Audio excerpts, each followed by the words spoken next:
On Thursday evening, my partner Jeanette and I took a walk with a friend of ours who was in Chicago for business. She was expressing her concern that the world is slowly falling apart, and it doesn't seem like there's an end in sight, and it doesn't seem like there's a way to stop the falling. She's not a person that is prone to pessimism, and she's also not a person that does worst-case scenario thinking. She is a deeply aware and feeling person, and she was expressing what seems to be a widespread experience right now. As we watch and read and listen and observe, many of us are feeling angry, concerned, fearful, and for some, even on the edge of despair. I wanted to acknowledge all of that today because we're going to talk about step 2 of the inner spiritual meditation process, and this step focuses on gratitude. This seems like a really incongruent time to be talking about gratitude, doesn't it? I hope, though, that by the time we walk out of worship today, we'll all have a deeper understanding of gratitude, some experience with it, and why this time in history is exactly a time for gratitude. So let's take some temperature here. On a scale of 1 to 10, where would you place yourself in terms of how naturally gratitude comes to you and is a part of your life? Number 1 on the scale of 1 to 10 is the lowest end of the scale, and that means you are rarely, if ever, grateful. And 10 is at the highest part of the scale, and that means you're always grateful and for everything. So where on that scale would you place yourself? When I think about the people who have been spiritual mentors to me, and this includes people I've never even met, one of the traits they share in common is that they are people who feel and express gratitude. Gratitude is different than saying thank you. So let's spend a minute understanding the differences. Benedictine monk I switched those 2 letters. Let me start that sentence over. Benedictine monk, Brother David Steindl-Rast, suggests that 2 qualities belong in our basic definition of gratitude. The first is appreciation. You recognize that something is valuable to you, which has nothing to do with its monetary worth. The second quality he mentions is that gratitude is gratis. Something is freely given to you. Robert Emmons, perhaps the world's leading scientific expert on gratitude, also argues that gratitude has 2 key components. The way he describes it is, first, it's an affirmation of goodness. We affirm that there are good things in the world, gifts and benefits we've received. In the second part of gratitude, he explains we recognize that the sources of this goodness are outside of ourselves. We acknowledge that other people, and here I would insert other living beings, gave us many gifts, big and small, to help us achieve goodness in our lives. According to Psychology Today, gratitude is an emotion expressing an appreciation for what one has as opposed to what one wants. So again, appreciation is the key there. Harvard Medical School offers that gratitude is a thankful appreciation for what one receives, tangible or intangible, as that person acknowledges the goodness in their lives.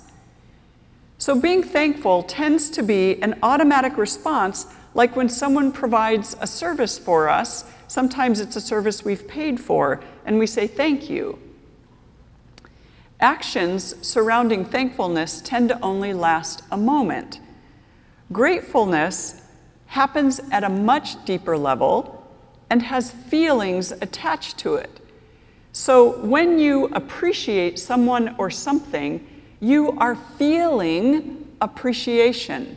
So it goes a little deeper, and gratefulness grows over time.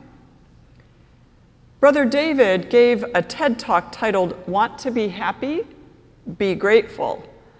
And in his TED Talk, he points out that grateful people are happy people. But happy people, or people who have everything they need to be happy, are not necessarily grateful people. He has a theory about how we can become grateful people. His theory is that we think of every moment in every day as an opportunity. He says, and how can we live gratefully? By experiencing, by becoming aware that every moment is a given moment, as we say. It's a gift. We haven't earned it. We haven't brought it about in any way. We have no way of assuring that another moment will be given to us. This moment, with all the opportunity that it contains, is the most valuable thing that can ever be given to us. If we didn't have this present moment, we wouldn't have any opportunity to do anything or experience anything, and this moment is a gift. Well, this idea is a key idea in our inner spiritual meditation, step 2. So remember, step 1 was, may we be happy and healthy. In step 1, we established our motivation for physical, mental, emotional, and spiritual healing, leading to sustainable happiness. We considered all of the people and places and experiences that motivate us to work on our healing. Then we contemplated our suffering that tends to drive us towards seeking outward escapes or pleasures that we consume in ways that are not healthy and add to our suffering. So once we identify our motivations for wanting to be happy and healthy, and after we contemplate our suffering, we move to the second step, which is, may we be grateful. So now we understand the connection between being grateful and being happy and healthy. One of the most important aspects of step 2 is what Brother David and Dr. Ed Bastian and Rumi in our guest house poem have articulated. Being grateful includes being grateful even when we are suffering or going through great or small difficulties. In his book on inner spiritual meditation, Dr. Ed Bastian says, in cultivating gratitude, we needn't focus solely on life's pleasant relationships and circumstances. In fact, it's necessary for us to include our challenges among those things for which we are grateful. For where would we be without the obstacles that challenged us to adapt, that taught us how to overcome, the parents, teachers, coaches, or bosses who have challenged us to do our best, which we were able to do. Without obstacles, without challenges, we atrophy. In time, we need to become grateful for the entirety of our lives because on reflection, it is increasingly difficult to separate the good from the bad. Often, that which we thought was good in the moment turned out to be less than good later, and what we thought was bad and resented at a particular time in our life later was found to be a source of tremendous strength or the catalyst for great change in us. In all of the world's spiritual traditions, suffering is a part of life which is never something we like to hear. And followers or adherents are encouraged to embrace rather than repel suffering as a kind of teacher. Rumi expressed this beautifully in his guest house poem. Treat each difficulty as though they were a teacher from beyond and welcome them. Easy to say, nearly impossible to do. And we learn so much about ourselves, others, and the divine in the midst of suffering. Like so many other spiritual concepts, though, we have to treat this one with care. Again, Brother David, now we say the gift within this gift is really the opportunity. What you are grateful for is the opportunity, not the thing itself. Opportunity is the gift within every gift, and we have this saying, opportunity knocks only once. Well, think again. Every moment is a new gift, over and over again. And if you miss the opportunity of this moment, another moment is given, and then another moment. We can avail ourselves of this opportunity, or we can miss it. And if we avail ourselves of it, it's one of the keys to happiness. Moment by moment, we're grateful for this gift of opportunity.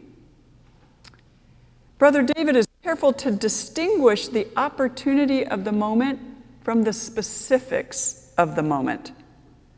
No one can tell us to be grateful for terrible or painful things like violence or war or oppression or exploitation or poverty. On a personal level, we can't be told to be grateful for harm or terminal illness or the death of someone we love. So while we may not be grateful for everything, we can be grateful for the opportunity of the moment. We can rise to the opportunity when things are difficult and learn something or feel ourselves strengthened. But, and this is a very important but, the test I always give something that someone says about what we're all supposed to do is, how would I say this thing to someone who has just lost a child? I've told you before, one of my closest seminary friends lost her 10-year-old daughter, and that changed how I have thought and expressed different theological things. In this case, being grateful for the opportunity to experience that is far-fetched. We can understand Brother David's intent, and we can even say most of the time we can develop gratitude for the opportunities presented in the moments of our days. But where I stop is saying we can be grateful for all of those opportunities. It's simply impossible for most of us to be grateful for the opportunity to experience or live through a child's death or something else traumatic. As I get older, I've realized it's more possible to look at something difficult that is in the far past with many years in between and find some way to be grateful for the opportunity to have grown or at the very least to have learned something. But if a child of mine had died, I would never get there for that particular opportunity. So let us take care with this concept. Do you have a regular, daily, and ongoing spiritual practice related to gratitude? If you don't, do you want to have that in your life? If you do, if you can create this habit, you'll begin to experience how gratitude leads to a happier and healthier life. In a few minutes, we're going to experience the spiritual practice of gratitude journaling. For many, when we take the step of writing something down, it becomes a deeper part of us and a part of our awareness and understanding. When you write something down, it can be as simple as a to-do list. The intention becomes greater. The same is true for gratitude. When we write down and journal our gratitude, we're sometimes then led to reach out to the people for whom we've expressed gratitude. And then we widen the experience of gratitude as the people we reach out to are then also grateful for the affirmation and recognition. One of our elders emailed me this week about offering gratitude to an elected official who was very touched by the expression of gratitude.